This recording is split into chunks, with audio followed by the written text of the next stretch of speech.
Welcome. Welcome, everyone. We're so glad you're here. Happy Friday. We are going to get started in a couple of minutes just to give folks some time to settle in and to join us. While we wait, please let us know if you're not able to view the intro slide or having any sort of audio issues.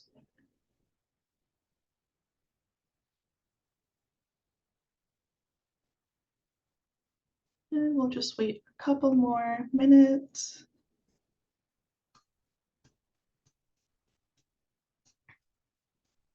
Okay. Well, with that, thank you everyone for joining us on our SFHSA Benefits 101 webinar, helping community providers connect people to services and benefits. We have channels set up for you to hear this presentation in different languages. And if you could go to the next slide, we'll get started on how you can access those languages. This webinar will be interpreted into ASL, Spanish, Vietnamese, Mandarin, and Cantonese. We'll be using Zoom interpretation function for this. So to connect to Zoom interpretation, if you're on your computer, move your mouse over so that the bar at the bottom shows up on your screen, and you'll see a little small globe. Click on that and select your preferred language. If you're on your smartphone, tablet, or iPad, go ahead and touch your screen so that the option menu appears. Click on the three dots or more option, and then select a language interpretation, and then choose a language that you prefer, and then click done. So we're just going to wait a couple of minutes for folks to choose their preferred languages, settle in, and find that globe. We do have the Q&A open, so please message us using that Q&A button on your screen. If you're not able to view the slide, if you're having any sort of audio or tech issues, please use that Q&A box. Okay, just a couple more logistics. Next slide, please.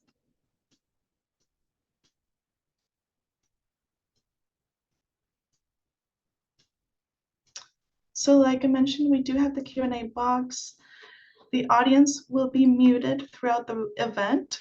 Please feel free to enter your questions in your preferred language in that Q&A box.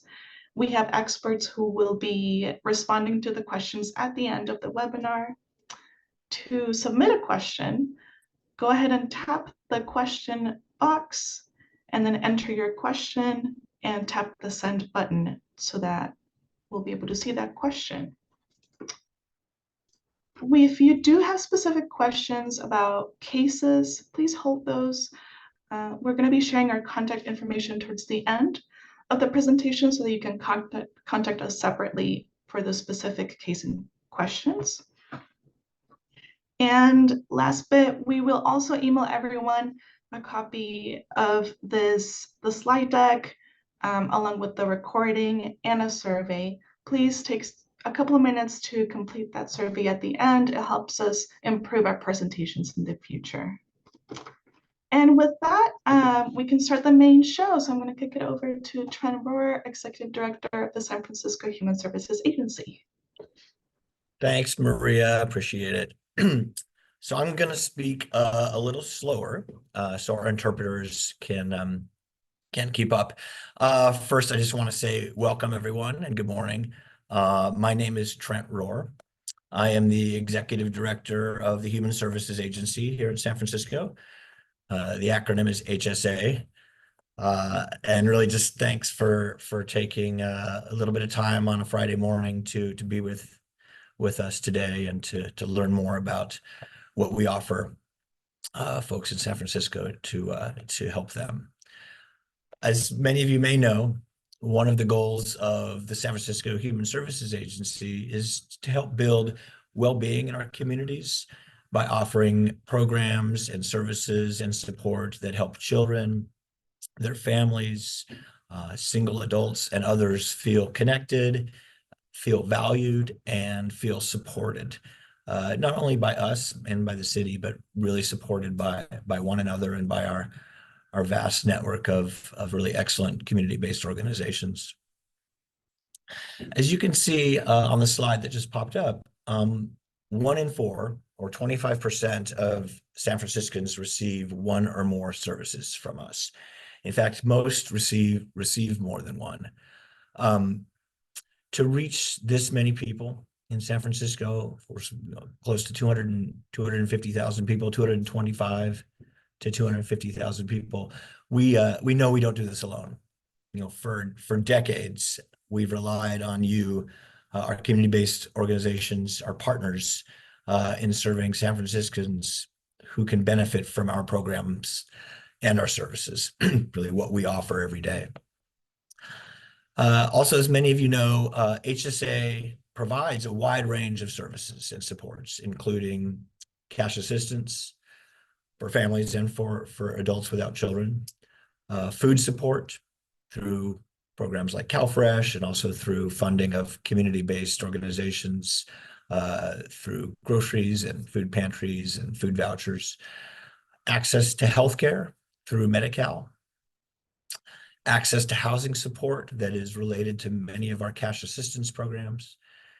We provide help with job training, educational supports, and really ultimately help with getting a job and with keeping a job, among many other services related to the list I just went through.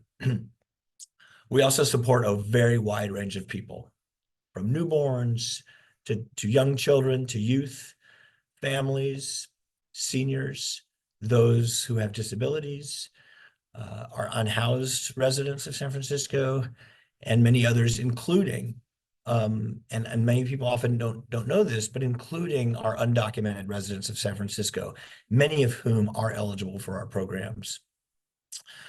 Unfortunately, with this many programs, understanding them, accessing them, and helping clients access them can be confusing. It can result in people choosing not to access or apply, just sort of this kind of trying to demystify everything we do can be hard. And really that's the purpose of what we're doing here. What we want people to access benefits that certainly would help them, or we think would help them, but also that they're entitled to receive. They are eligible and they are entitled, and we want everyone in San Francisco to receive the benefits and support that they are legally entitled to get. So again, the purpose of this webinar is to help you understand all of these programs, how to access them, how to help your clients and folks you're working with access them, so you can really better help the people in need who I imagine you see every day, and that you serve really on the front lines within our neighborhoods, within our communities. So I'm told there are about 500 people tuned in today, which is really fantastic. I'm really, really excited. I'm thrilled that there's this much interest in what HSA does. And I hope that the way that we've structured this will help all of us together reach community members who need our support, who are entitled to our support, but who may not be getting it, or reach community members who are receiving maybe services through one of our programs, but aren't aware of the other supports and services and benefits that we could provide them. So with that, it's my great pleasure to introduce your MC for today, Philip Mao. Philip has worked for us, worked for the Human Services Agency for 22 years. He began as a senior clerk, and he has worked his way all the way up to being the program director over alignment and guidance, which provides support to all of our public benefit programs, and through which we also do a lot of community outreach and partnering. So with that, I'm going to turn the mic over to you, Philip. Thanks. Thank you, Trent. Good morning, everyone. It's wonderful to have this opportunity to share this time with you today. My name is Philip Mao. My pronouns are he, him. I am the program director of Alignment and Guidance. Welcome. Today, you'll be hearing about a few items. You'll be learning about SFHSA's benefits and services, a brief legal update about immigrants and public benefits, other immigrant resources in San Francisco outside of our agency. Then we'll wrap up with a Q&A session. To give you an overview about who we are, the San Francisco Human Services Agency is made up of 2 city departments, each with a unique role in supporting people through all stages of life: the Department of Benefits and Family Support and the Department of Disability and Aging Services.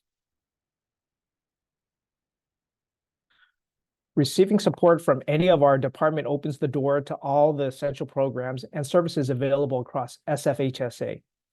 Whether you turn to us for diapers, food, employment, parenting support, or thriving in older adulthood, we are with you on life's journey. Our services holistically support the wellness of our low-income community members. We also form and fund strategic partnerships with dozens of community-based providers who share our mission and help extend our reach into the community. And that includes many of you who are joining us today. Together, our work is guided by the belief that our communities are strongest when all people are given opportunities to reach their full potential. I'd like to now hand the mic over to Ariel Brown. Thank you, Philip.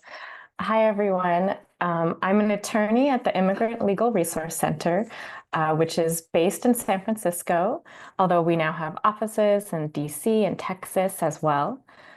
We provide immigration legal trainings and educational materials, and we also engage in advocacy and immigrant civic engagement to advance immigrant rights.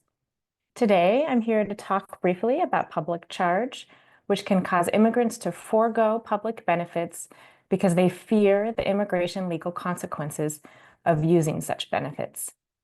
So some key points about public charge that will hopefully minimize some of these fears. Public charge rules do not and cannot change who is eligible for public benefits in terms of who qualifies to apply for and receive them. Public charge also only impacts certain immigrants, those who are applying for a green card, and even then, only those where a family member or an employer is sponsoring them to get the green card, or who are seeking entry to the United States with a visa.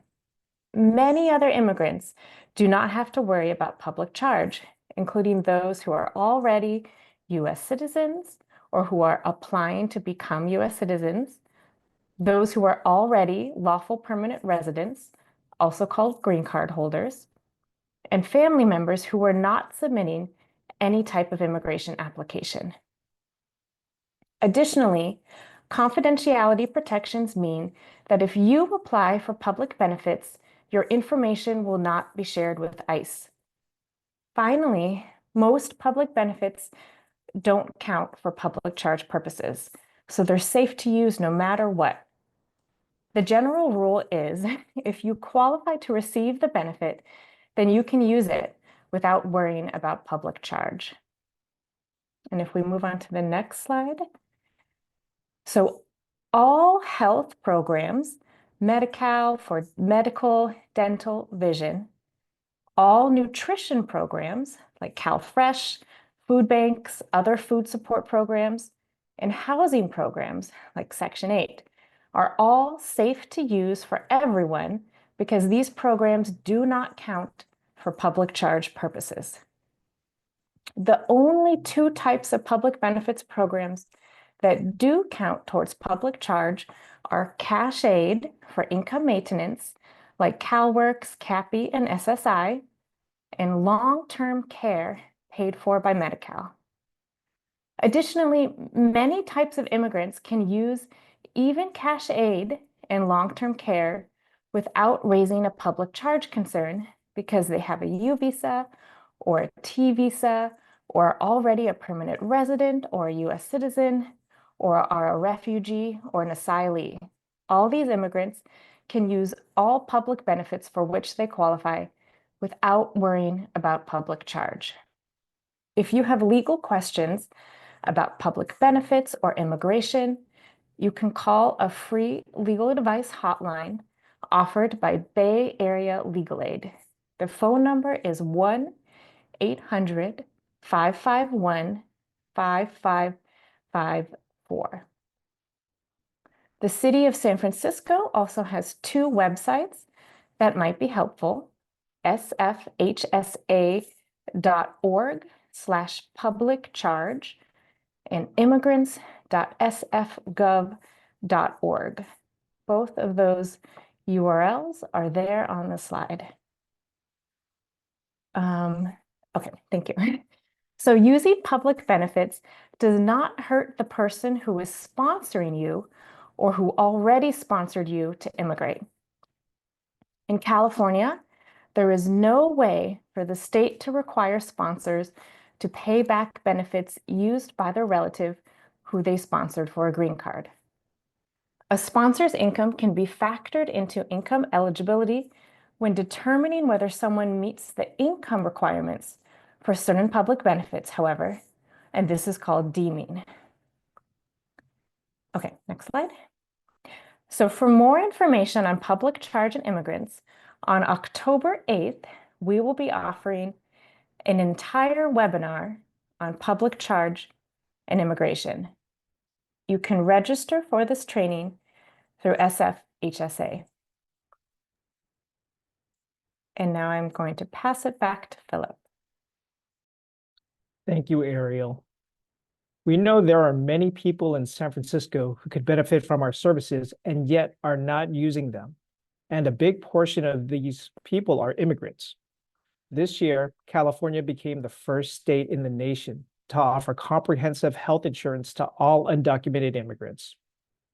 All immigrants in San Francisco who meet income requirements can now access a full scope of services with their medical coverage, including preventive care, management of chronic illness, and vision and dental benefits. Please help us spread the word so more folks can use the services and benefits available to them. The medical program provides low-cost and free health coverage to low-income individuals living in California. It covers medical, dental, vision, and other medical services. Assets no longer count toward medical eligibility. Even if someone has rental properties, a second home, retirement funds, or savings, medical may be available to them. If someone's medical was previously denied, delayed, reduced, or stopped because of their assets, we encourage them to reapply. We link eligible pregnant women and parents to the WIC Nutrition Supplement Program. I also want to note that if someone applies for Medi-Cal and is not eligible due to income, we refer their application to Covered California when applicable. Medical doesn't affect sponsors. We do not request sponsor information or contact sponsors for this program. It doesn't trigger public charge unless the person is receiving institutional long-term care paid for by Medi-Cal. Here's a tip though. If you help clients apply for Medi-Cal, set a calendar reminder to follow up if you or the client have not heard back about the application after 45 days. We may not have updates if you contact us before then. Next slide, please. Eligibility for medical is determined by the individual's income in relation to their household size. The figures shown on this table are not comprehensive income limits for all medical programs. Also, please keep in mind that these income limits change every year around February or March. Please help us remind clients that they must renew their Medi-Cal every year so that they can keep their coverage. Next slide, please. Moving on to our food benefits. 1 in 5 San Franciscans struggle to afford enough high-quality food.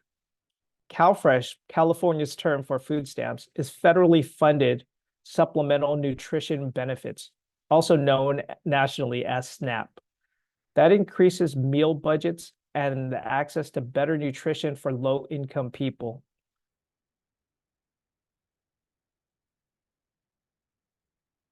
as they're adjusting the slides, I will continue speaking about CalFresh. Clients can use their EBT card to order groceries online for several stores in San Francisco, including Costco, Target, and Foodsco. They can also order groceries for store pickup at several Safeways in the city. Check the list on our website regularly for updates. When you help clients apply, please remind them that they must attend an interview as part of the application process. For community members who may want to pursue citizenship in the future, CalFresh does not trigger public charge. I'd like to note that there are required by law to collect client sponsor information for this program. However, we do not contact sponsors. Undocumented community members can apply on behalf of other eligible household members. Every situation is different, so the best thing you can do is ask the client to apply, or ask them to apply, or so we can determine what benefits they could qualify for. We see that immigrants and seniors can be vulnerable to scams and theft, such as offers for a free government cell phone or a free gift card. They will be asked for personal information, card number, and/or PIN. Please tell your clients to always keep their PIN and EBT card numbers safe and secret. SFHSA will never contact them to request this information. If you have any questions, they can call us or EBT customer service.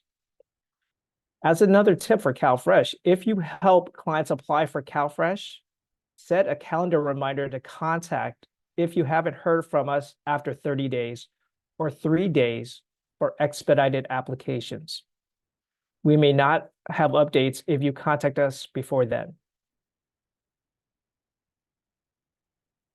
Next slide, please.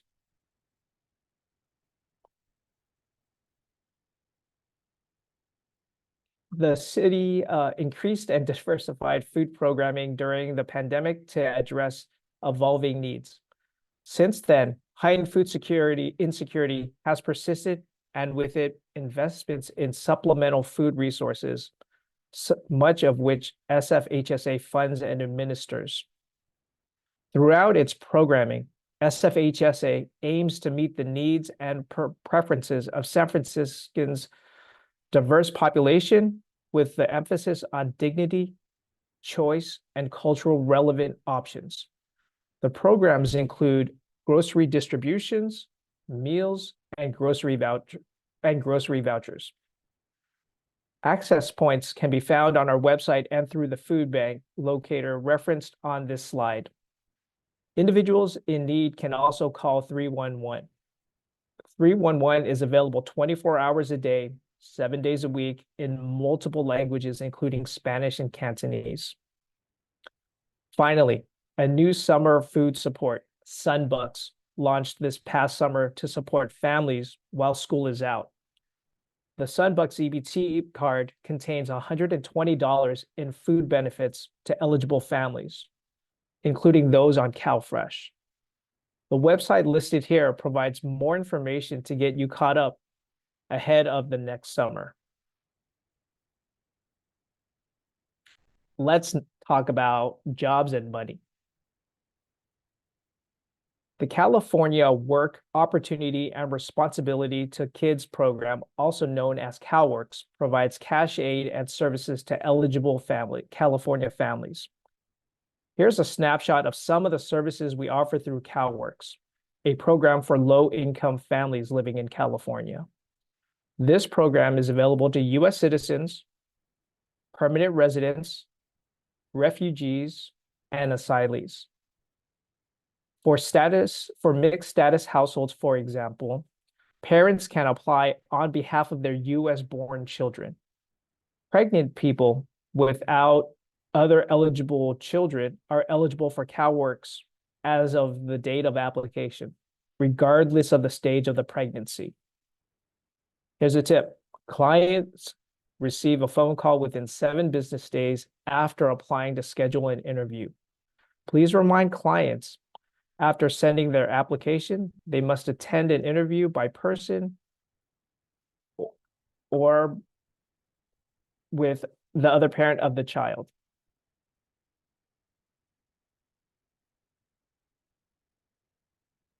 Our income generation program, also known as self-sufficiency program, is designed for undocumented members of the CalWORKS cases, where they can receive job readiness trainings, small business development support, and coaching. Additional supportive services include English language training, tech literacy, and referrals to other support. This program does not trigger public charge. We also have a program where clients can get financial assistance through an ongoing childcare or one-time payment. For example, if someone drives for work, their car breaks, and they can't afford the car repair, they could get this one-time payment. This program doesn't trigger public charge, and we don't contact the client sponsor because the eligibility is different by us at the county level, and we are not required to verify sponsor information. This program could be especially appealing for clients who have been resistant to CalWORKS or other public assistance due to the concerns about public charge or their sponsor being involved. We have materials in multiple languages about this program in our partner page where you can view and download them.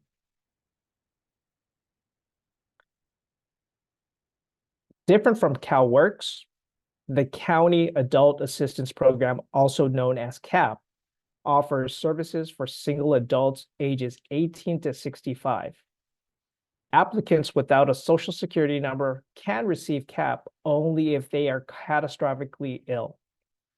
Non-citizens with a Social Security number who meet the requirements in the screen can apply if they are, for example, permanent residents, U visa, T visa holders, amongst others.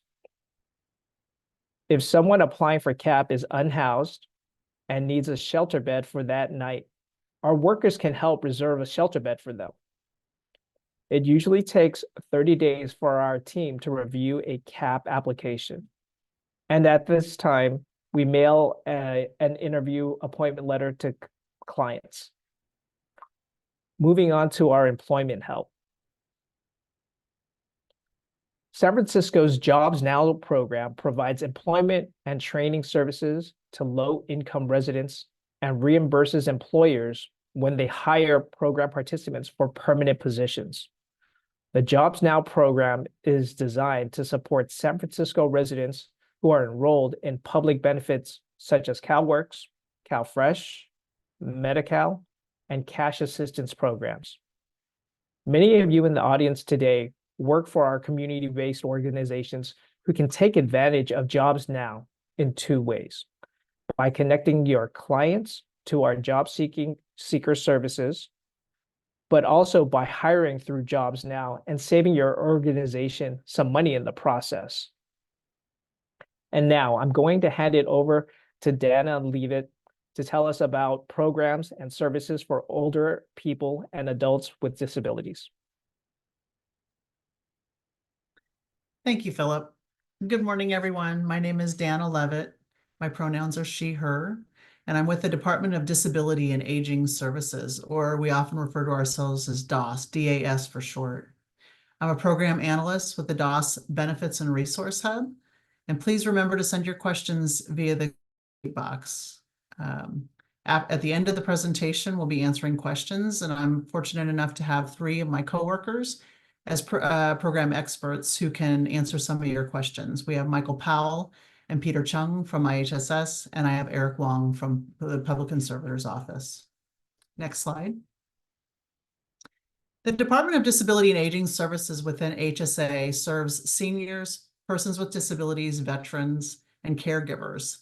And our mission is to maximize their well-being, safety, and independence. The DAS Benefits and Resource Hub is a one-stop shop where people can come to get information, resources, and services that are available to them. Through either a single call or a visit, clients and service providers alike can learn about the range of services available to them in San Francisco. This includes services provided by not only the department, but also services beyond our immediate scope. Some of the things that we can help with are food assistance, safety and protection, help with home care and caregiver support, applications to both Medi-Cal and CalFresh, veterans services, LGBTQ+ programs, and many more.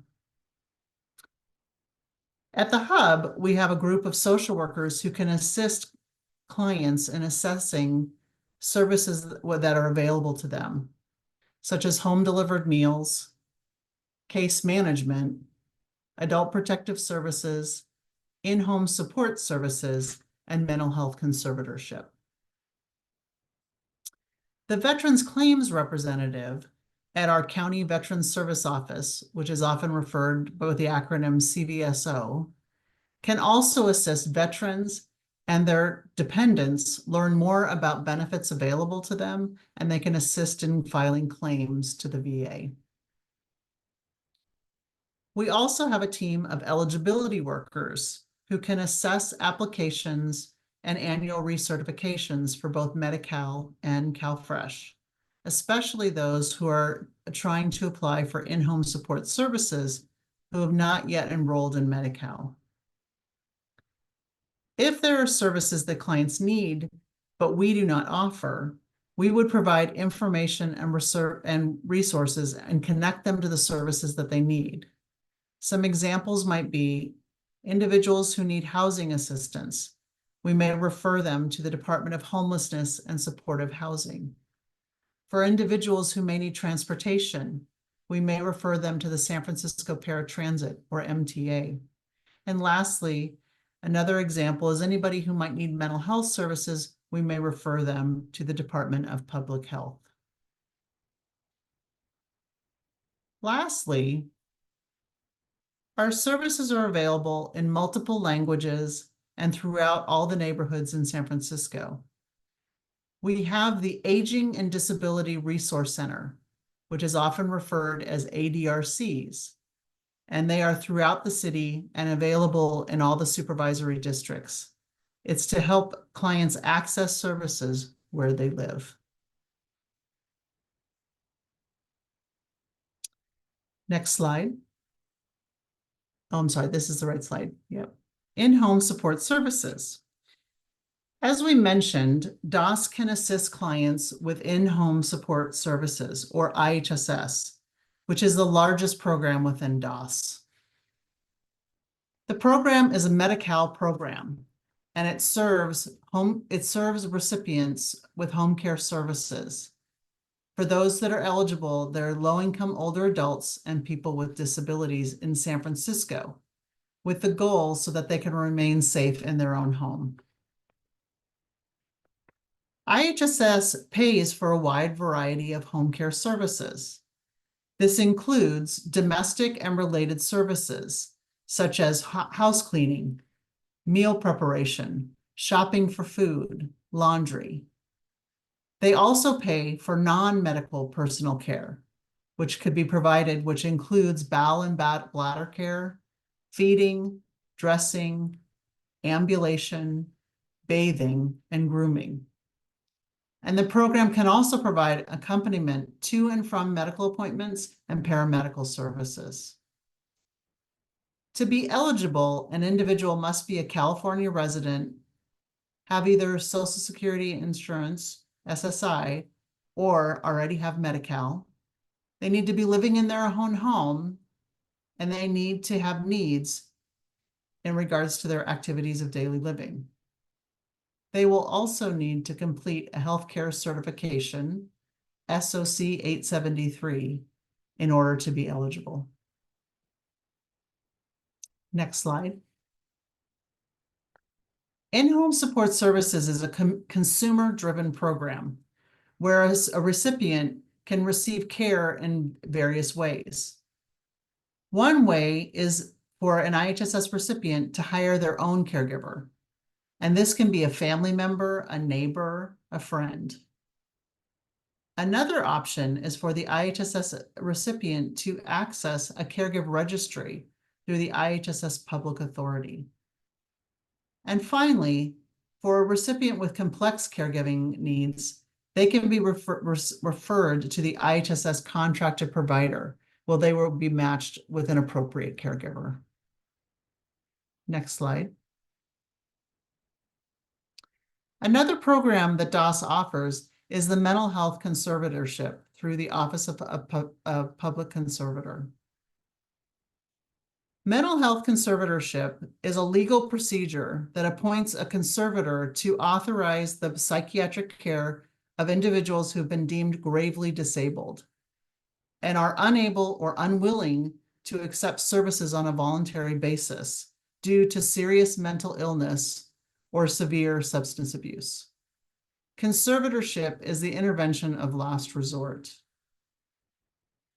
There is a court process to appoint a public conservator, and grave disability is the legal basis for a conservatorship. It refers to the inability of an individual to provide for their own food, clothing, shelter, medical needs, or personal safety. For more information about an assistance in regards to mental health conservatorship, please call our DOS Benefits and Resource Hub at 415-355-6700. Thank you. And I'm going to send you back to Philip. Thank you, Dana.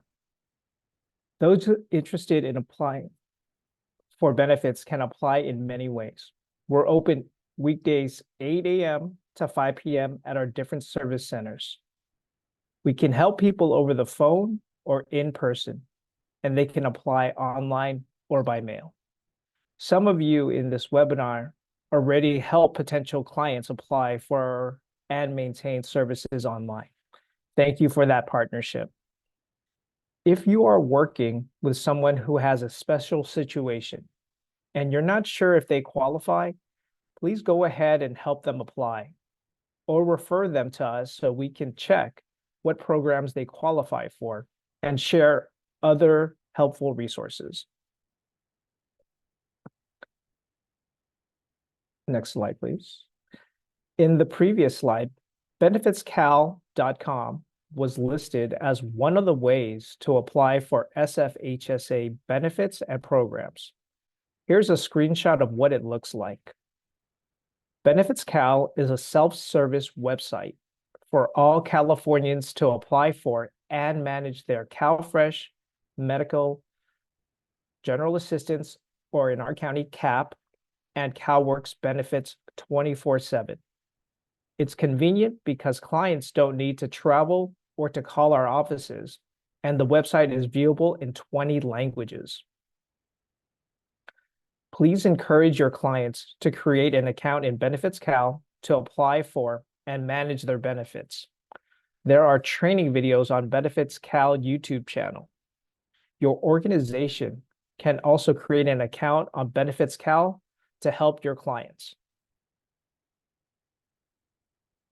If your organization has been using Get CalFresh to submit CalFresh applications, that website unfortunately is going away in September 2025. It's a good idea to set up your BenefitsCal account soon. And if your organization is interested in helping your clients apply for any of the programs listed on this slide, a supervisor or manager can request a CBO manager account on the BenefitsCal account manager by clicking on the link in this slide. In addition to BenefitsCal, we have a partner webpage where we are going to save these webinars materials so you can have them handy. Please visit the link on the screen to view our multilingual resources, which can be helpful when you get questions from clients about SFHSA's benefits and services. For instance, in the tab called Benefit Application Information for Immigrants, You'll find materials that explain what programs people may qualify for based on their immigration status and how to talk to clients about benefits. If your clients don't qualify for SFHSA benefits, one of these resources lists non-SFHSA programs as related programs, which your clients may be interested in learning more about. Now I'm going to hand it off to our partner at the Office of Civic Engagement and Immigrant Affairs, or OCIA for short. Thanks, Philip. My name is Rich Whipple. I'm the Deputy Director at the Office of Civic Engagement and Immigrant Affairs. Happy to join this webinar for a few moments and introduce to you some of the various rights, resources, and programs available to immigrants in San Francisco. Just as a reminder, the Office of Civic Engagement and Immigrant Affairs is a city agency like HSA. We are a policy, compliance, direct services, and grant-making city department. And our goal is really to be a bridge between the local immigrant community and the city and county structure. And that looks like fostering immigrant assistance programs that lead to full inclusion. Some of our work areas can be seen here, and I'll go into detail in some of them now on the subsequent slides. As a reminder, I'll be going pretty quickly through these slides. This presentation is meant to be a quick introduction to many different services and resources. So wanted to let folks know that the links will be available to you, the slide deck will be available to you, and of course, this recorded webinar. So as a reminder, on the previous slide, we know that we are a city of immigrants. These are some important data points about how many San Franciscans are foreign-born, speak other languages, and our various immigration statuses. So I'll start by talking about some of the policy protections for immigrants in our city.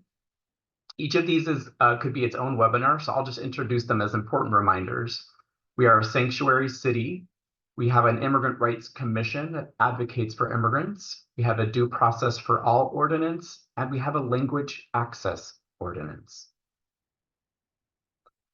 As a reminder, our sanctuary city policy is a city policy that generally prohibits the city from using city funds or resources to assist federal immigration and customs enforcement activities. That means the city and the federal government do not collaborate on immigration enforcement. Similarly, and connected, the Due Process for All policy limits when local law enforcement partners and gives advance notices to federal ICE enforcement. Again, ICE standing for Immigration and Customs Enforcement. It's important to remember that when you approach the city for services, regardless of your status, your immigration status is safe, and information about your immigration status is not collected unless required for eligibility of a program.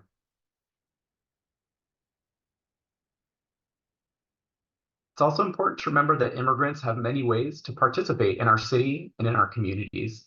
Here are a couple of examples. First, as I mentioned before, we have an Immigrant Rights Commission here in San Francisco. This was created in 1997 and serves as an advisory body to advise the mayor and board of supervisors on issues and policies that impact local immigrant communities here in San Francisco. Immigrant communities can also participate on city boards and commissions since 2020, when the city passed the Commissions for All ballot measure.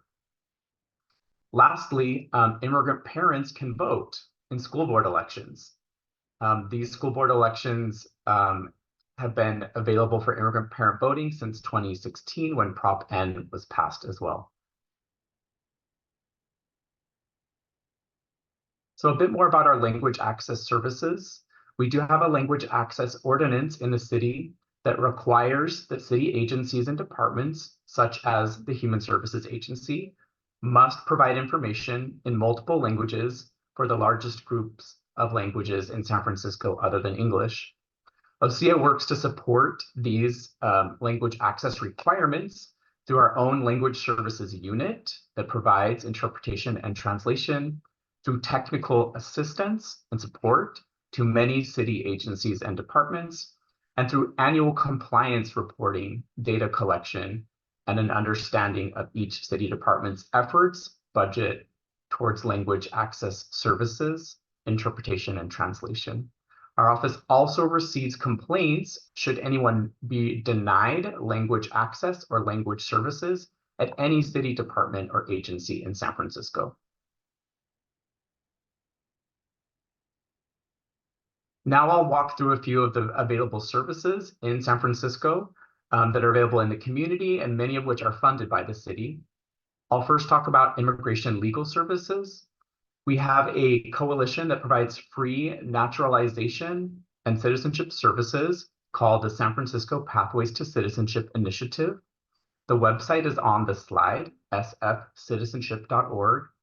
And this initiative provides free naturalization workshops multiple times a year to anyone who is a green card holder or legal permanent resident and ready to naturalize.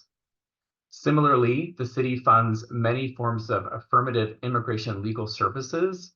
Affirmative legal services include things like DACA, Deferred Action for Childhood Arrivals, temporary protected status, asylum, U visas, T visas, family petitions, and status adjustments. As was mentioned earlier, we have a helpful website, immigrants.sfgov.org, that can be used to find referrals to immigration services. Lastly, we have important resources and coalitions that support immigration legal services in a deportation context. So here on the slide, you see that we have the San Francisco Immigrant Legal Defense Collaborative that provides representation for immigrants in a removal context. We have a rapid response network and hotline, a Know Your Rights coalition and efforts, and the San Francisco Immigrant Legal and Education Network. So everyone should be mindful that there's a lot of great coalitions and community providers that are available to provide services, information, and education to our community in multiple languages. As mentioned before, this is the website to find immigration legal services in multiple languages. And the next slide demonstrates how the site can be used to filter by language, by neighborhood, to produce a list of available service providers near you. In San Francisco, there's also assistance with paying immigration legal service fees and application fees. We partner with a nonprofit, Mission Asset Fund, to provide full scholarships and 50% match loans for various immigration application fees, including citizenship applications, family petitions, green card applications, DACA, TPS, and more. Individuals may either qualify for a 50% match with a zero interest loan for the other 50%, or a full scholarship based on situations.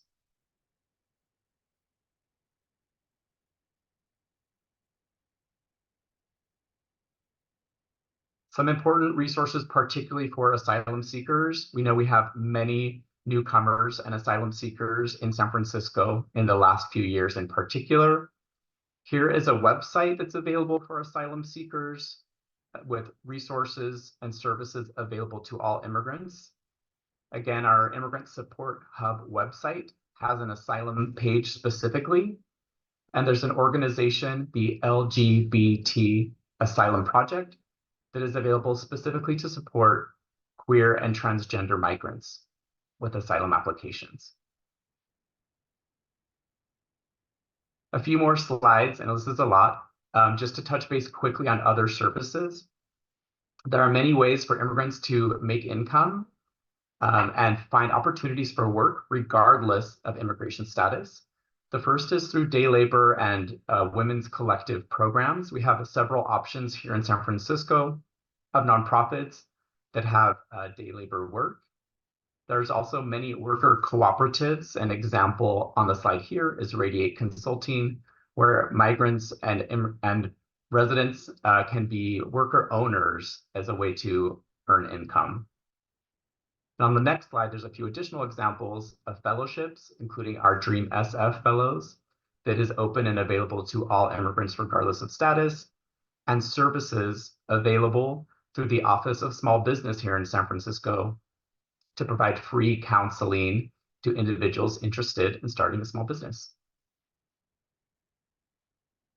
Also, we want to flag the importance for immigrants without status in particular of getting an ITIN, Individual Taxpayer Identification Number. And this is a very helpful resource, especially for folks without a social security number, that allows you to report your earnings to the IRS, open bank accounts, and conduct business or be a business owner in California and the US. Here are some resources about how to get an ITIN and some local nonprofits available to support folks in language with the application that is needed to receive an ITIN. Remember, when you make an appointment, to bring important documents that prove your identity and also provide proof of income. We've already heard a bit about healthcare through our partners at the Human Services Agency. So just another reminder that there is healthcare available to everybody, regardless of status, through programs like Medi-Cal, which was touched upon, and San Francisco's Healthy SF program. In addition, we are lucky here in the city to have a local municipal identification card called the San Francisco City ID card. The City ID card is available to anyone who lives in San Francisco. It's gender inclusive and serves as valid proof of identity for all San Francisco residents and must be accepted by all city departments as official legal identification. These can be received through an application through the county clerk's office, and information is available on the city's website about applying for a city ID. You know, that was a lot, and we have a lot of content on those slides. So just as a reminder, the information will be shared with folks. You can reach out to our office anytime for more information at the contact details on this slide. Thank you so much. And I will pass it back to Philip. Thank you, Richard. That brings us to the end of the presentation portion of our program. Here's where you get more information. Please help us spread the word about the rich array of benefits and services available through the San Francisco Human Services Agency, or SFHSA. For full details about our programs and services and how to apply, visit sfhsa.org. And remember that you will be receiving a survey with the materials from today's webinar. Please make sure to complete the survey. Your feedback is important to us. Now we'll take a few questions that have been submitted through the Q&A. A friendly reminder though, we will not answer case-specific questions at this time. For case-specific questions, go to sfhsa.org/contact and select the best contact number based on the situation. I'm going to take a look at some of the questions that were asked. One of the questions that we received, I've known a lot of people who have experienced benefit payments that they were later notified were overpayments, and it caused a large stress on the individual moving forward, needing to pay those benefits back and having their benefits for a month or months as an outcome. This also leads to a lot of frustration and distress in the system. How can we avoid this or support clients navigating this experience through this experience and in continuing the benefits they're entitled to? The answer to that question, which is a really good question, is reporting income timely, submitting your SAR-7s for CalFresh, CalWORKs, your CAP ones for our General Assistance Program, or CAP, recertifications, and other reporting timely with help with the processing of benefits or the processing of denial discontinuances timely. Also, the eligibility workers do send out notices of action regarding current status of benefits, whether the clients were entitled to the issued benefits and if they would need to be paid back.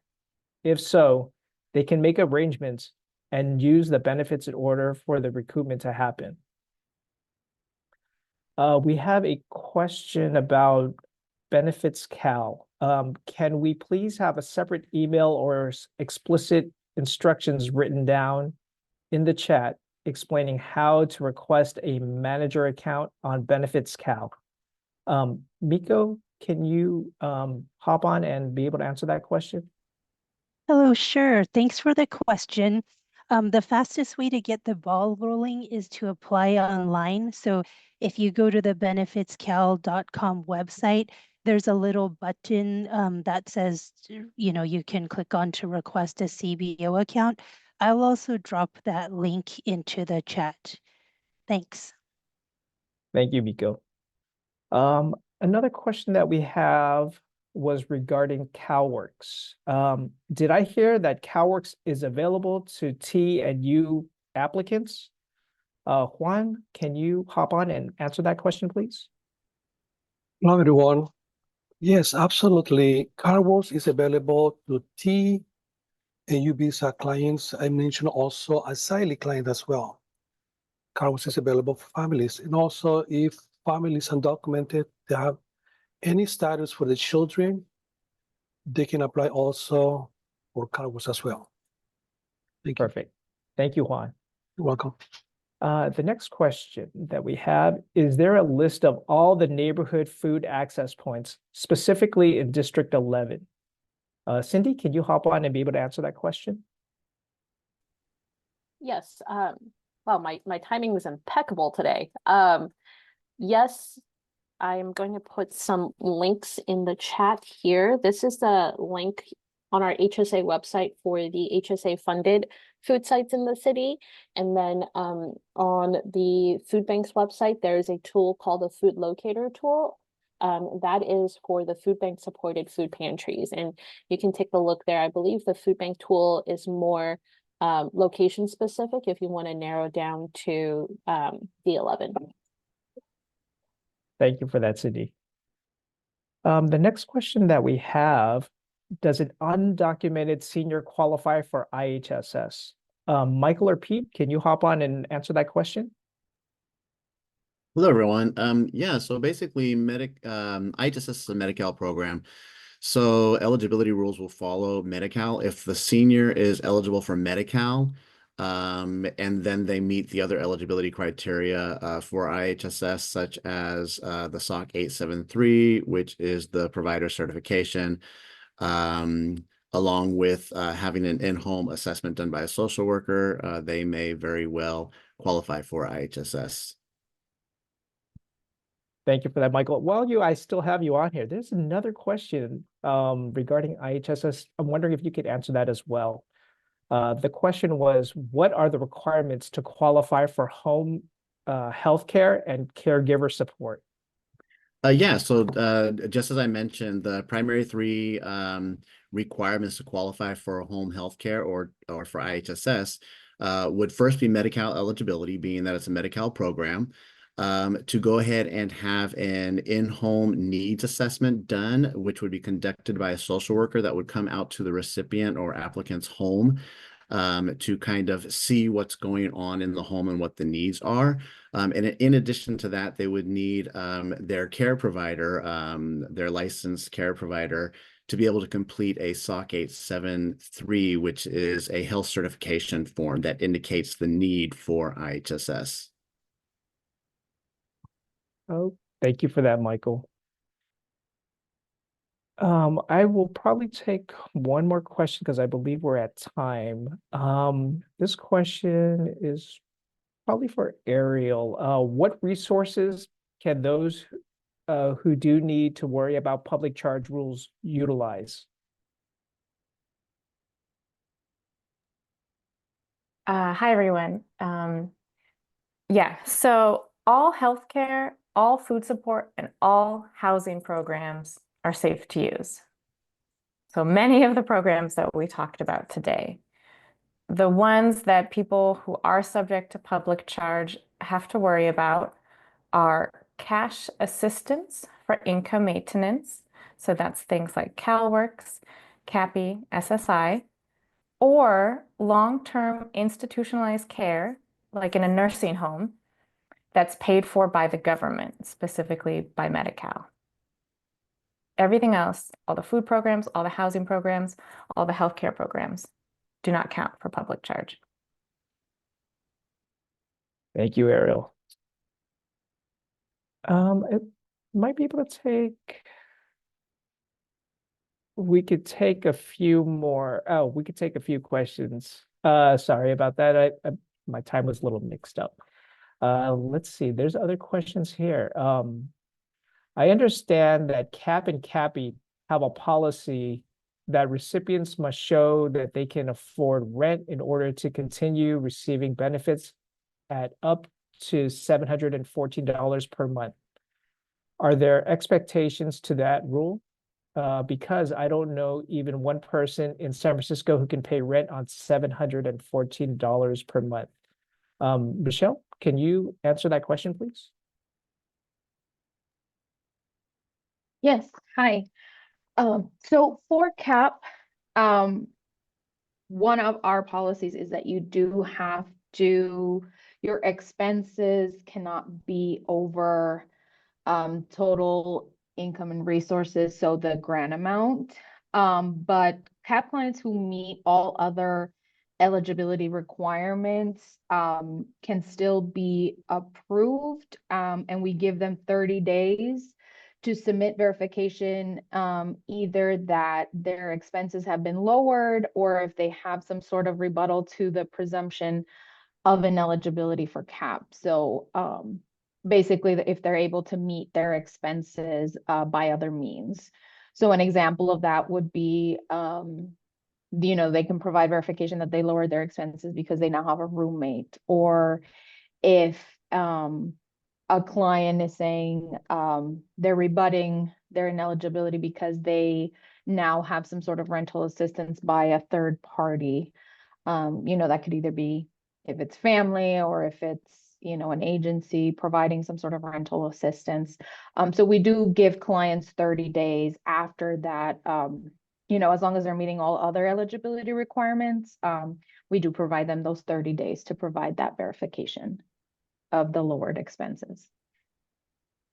Thank you, Michelle, for that. And I did see another CAP question, which I'll answer because it seems pretty simple. Is CAP the same as GA? Yes, CAP is the same as GA in San Francisco.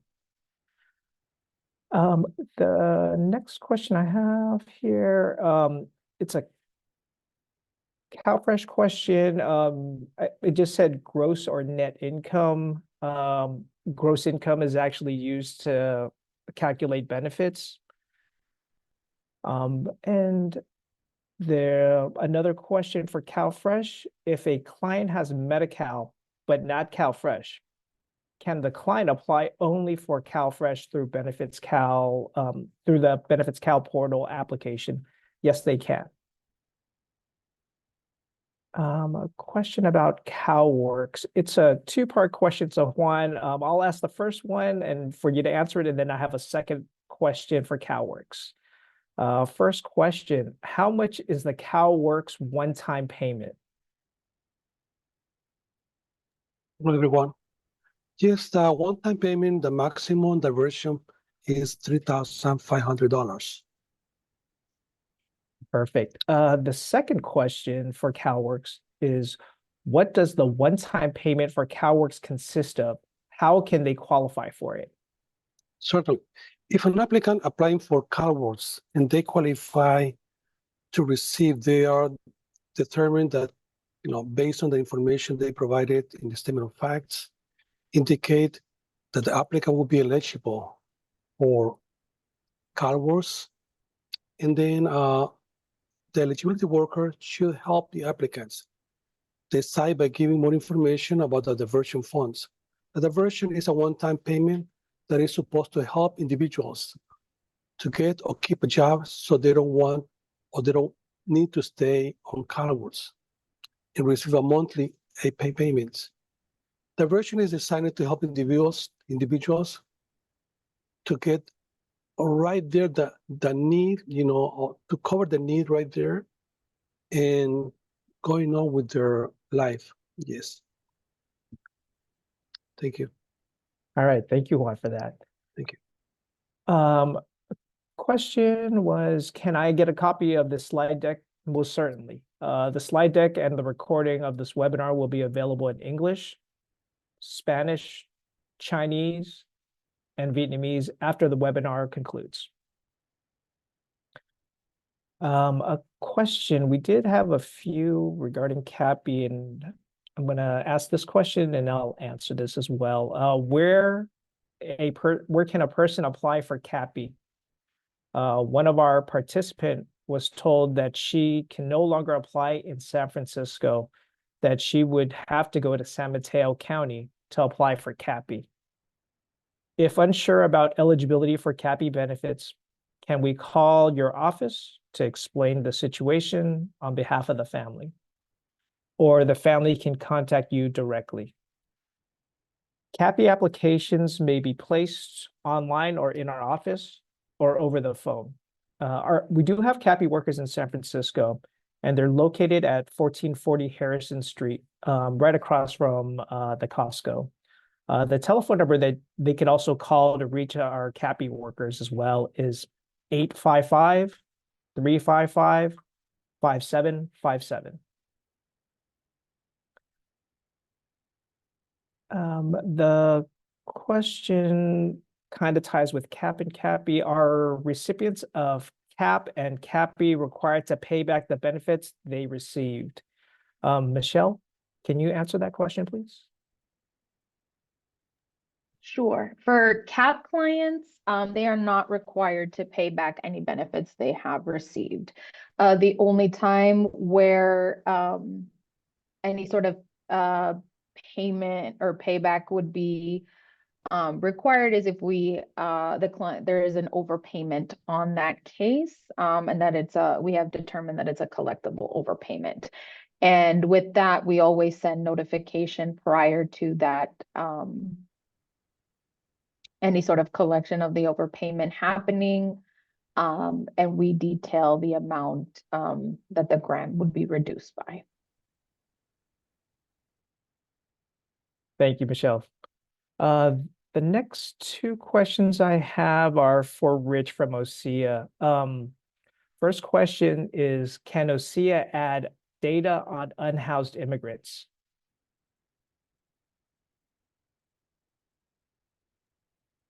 Yeah, thank you for that question. As mentioned in the presentation, immigration status is something that city agencies and shelters are not allowed to ask about. So we do not have comprehensive, accurate data on the number of unhoused immigrants, although we do know anecdotally and through limited data sets that the number is dramatically increasing. So we're happy to follow up with folks offline to share more of that qualitative data. We know there's increased immigrant homelessness, particularly of families that have recently arrived and across our adult and family shelter systems, but we don't have precise figures at this point in time. No, that's perfect, Rich. I actually have two more questions that are directed toward you, and if you're able to answer them, I'll also ask the first question. The naturalization workshops are only for San Francisco residents? They are for anyone with a connection to San Francisco. So we purposely and intentionally do invite San Francisco residents, but anyone who shows up to a workshop will be served, and they are appointment-based. Perfect. And then the second question, how does the Language Access Ordinance apply to nonprofit organizations that are funded by city departments? The Language Access Ordinance officially only applies to city agencies, so it's important to note. However, most city agencies that fund nonprofits to do public-facing work often include those same criteria and requirements in their contracts. I would say especially in the space of social services, shelter services, and immigration legal services, it is expected that organizations provide services in multiple languages. And many nonprofit and community partners have the abilities to provide multilingual services or access to telephonic or phone-based interpretation contracts as well. Perfect. Thank you, Rich. The next question I have is for CalFresh. Where can the information for restaurant meals for CalFresh recipients be found? David or Alson, are you able to answer that question, please? Sure, I can answer that question. Let me just bring it back up real quick. There is a dedicated page on the HSA website that goes over the restaurant meals and the list of them. And also clients can go to our offices and go to the service counter and get a list if needed. All right. Thanks, Alson. Next questions are for IHSS. There's two questions. So Michael and Pete, get ready. Are IHSS care providers trained to use Hoya lifts? Yes, that is a possibility. So IHSS care providers are typically and primarily the majority of them are hired by the recipient, and a lot of times it is a relative or somebody known to the family. And then when somebody is not available that the recipient wants to hire, it would be somebody from the public registry through the public authority. And so there is training available depending upon the needs that recipient has. So if the recipient does have the need to utilize a Hoyer lift, then training can be available for that person, or they may be able to receive training dependent upon the program that they're in. If they're from the registry, if they're a backup provider, there are several different parts of home care provision. So yeah, it is a possibility. Oh, perfect. Then a second question that was submitted, can a person get a live-in IHSS worker if an adult child lives in home? For instance, if the 18-year-old child adult is unable to care for the father, can IHSS provide a live-in IHSS worker for the disabled father? So I think the key word here would be live in, right? So IHSS provides a maximum of up to 283 hours a month of paid service. So that if the care provider is a relative that lives in the home, or a friend that lives in the home, they might live there, but the maximum aid that they would receive or payment that that home care provider would receive would be 283 hours per month. With regard to the adult's child living in the home, that wouldn't create an issue if the home care provider was someone other than that adult child. The home care provider would still be able to receive payment to provide the service to the recipient, regardless of who else resides in the home with that recipient. Hopefully that answers the question. If there needs clarification, please submit another question in the Q&A. Thank you, Michael. The next question, is there a legal immigrant help for TAY youth? Anyone with immigration questions can call the free Bay Area Legal Aid Hotline at 1-800-551-5554. And then there was also another question. What can we do when our client green card hasn't arrived, but they're still under that status? For any immigration legal questions, you can call the Bay Area Legal Aid Hotline, the number I provided at first, which was 1-800-551-5554. And we do have a few medical questions. Are children able to stay in family health insurance Medi-Cal until the age of 26? Michael, are you able to answer that question? Michael Moniz. Hey, Philip, sorry about that. Yeah, so it would depend on the Medi-Cal program that they're in. For Magi, the upper age is about 19, but there are some non-Magi programs, depending on whether or not they're in school and things like that. So it would really depend on case specifics. Oh, while I have you on the line still, there's another question about Medi-Cal. Does Medi-Cal for children with households of FPL less than 266% still have a monthly premium? I know it used to be $13 per month before COVID. Right. So fortunately, any Medi-Cal premiums for children have been waived. That started back in January of 2022.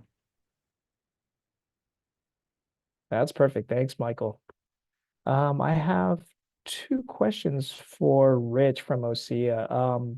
The first question, can the OSEA help with green card renewal application assistance and help with fee payment?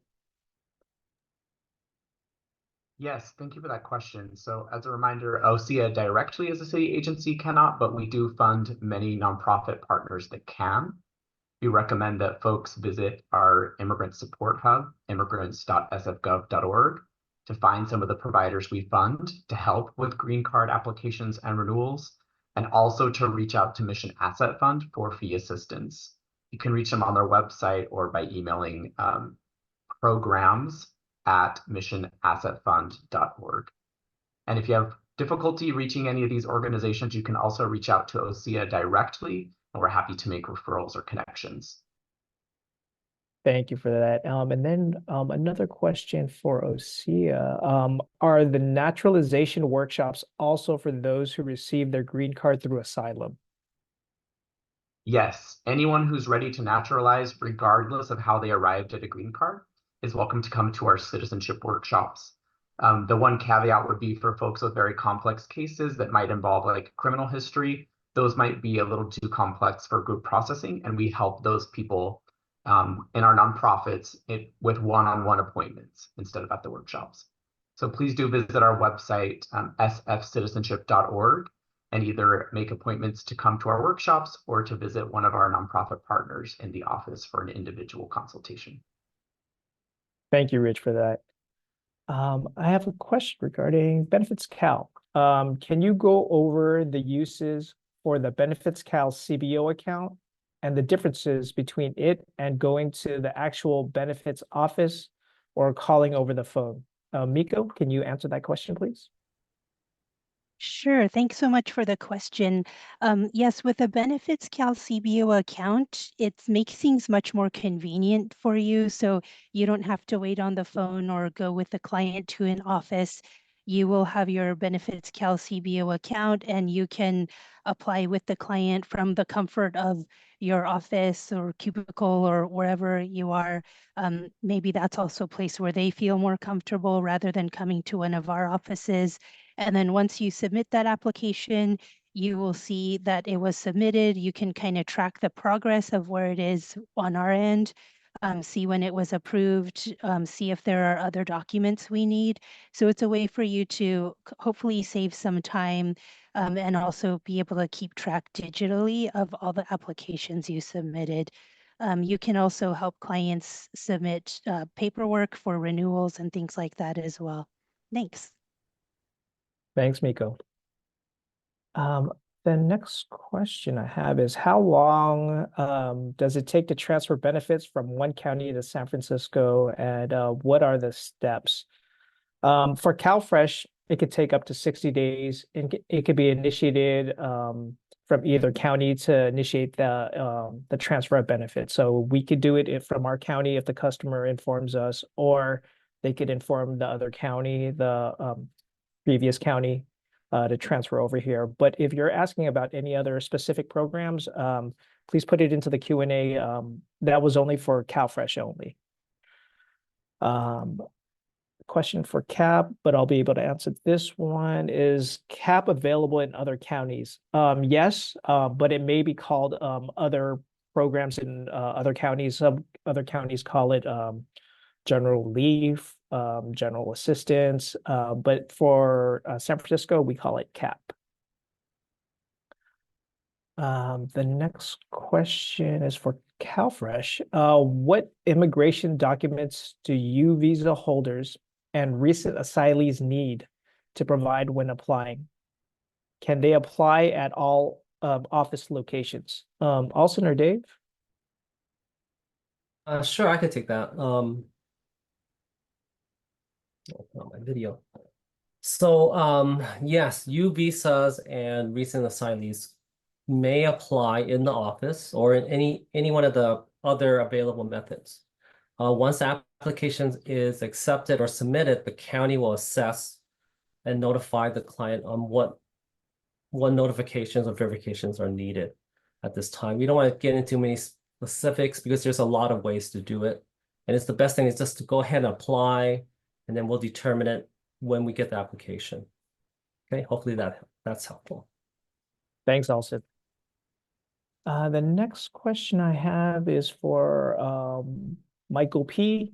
or Pete regarding IHSS. If immigrants can now apply for Medi-Cal, can an immigrant senior qualify for IHSS if they have Medi-Cal?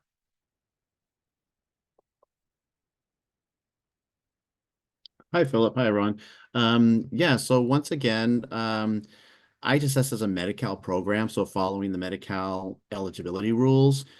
So if that undocumented senior does qualify for Medi-Cal and then once again meets the other requirements, which would be a social worker going out to perform an in-home needs assessment, and also if that senior has the SOC 873, which is the provider health certification form, then yes, they would be able to qualify for in-home supportive services.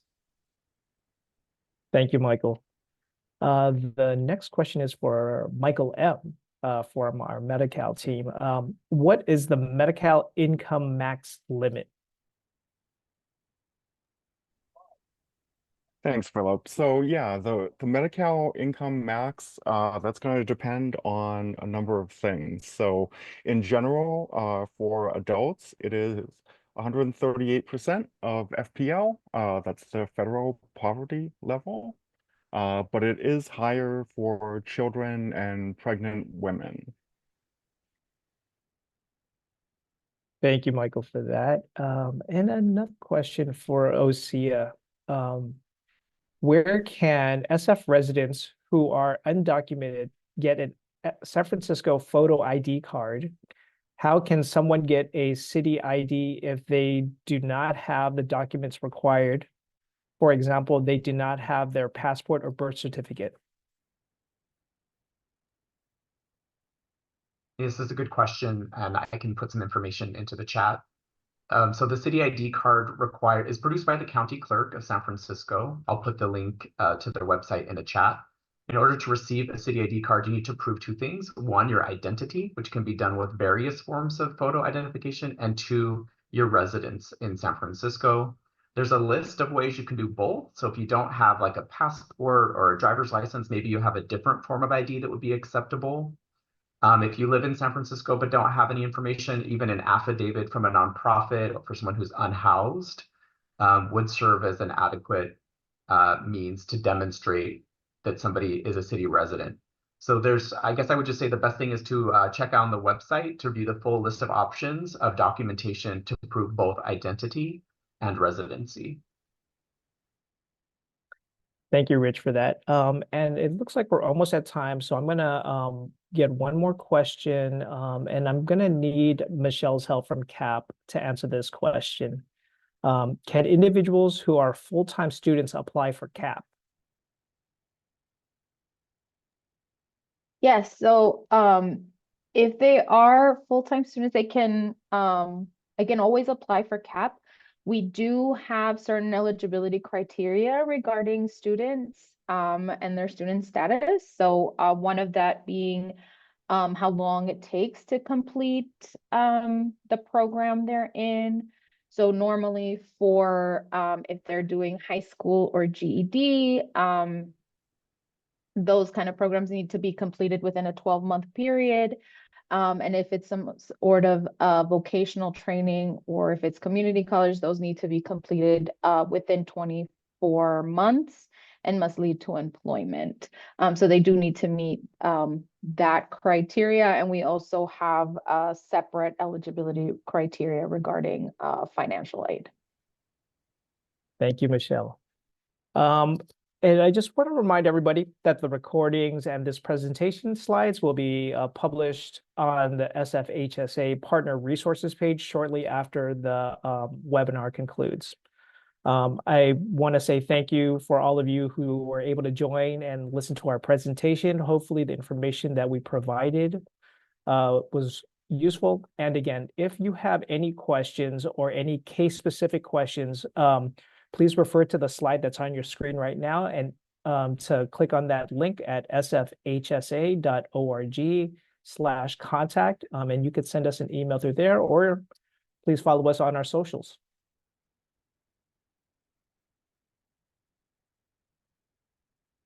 Thank you so much.